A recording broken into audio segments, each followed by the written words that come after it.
Growing up, many disagreements were resolved through dialogue, wisdom, and the collective guidance of respected elders. I can see some of them here. Those values of listening, reconciliation, and community responsibility remains as relevant today as they were those days. Seeing them recognized within our constitutional framework and strengthened through structured alternative justice system is both encouraging and deeply fulfilling.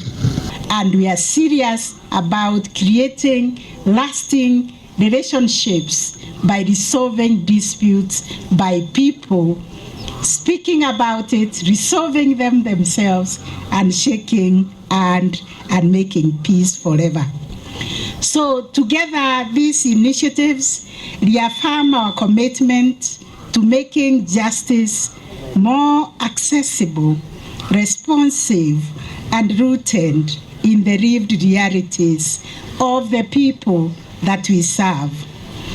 These four documents demonstrate that justice is not defined by the location of a courtroom, but by every person's ability to obtain fair, timely, and dignified resolution of disputes.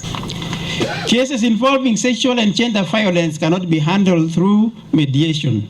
These are serious crimes that must face the full force of the law. The HAS we are launching today is not for devilment. It is not for rape. It is not for GBV. These crimes belong to our courts, where perpetrators will be prosecuted and punished.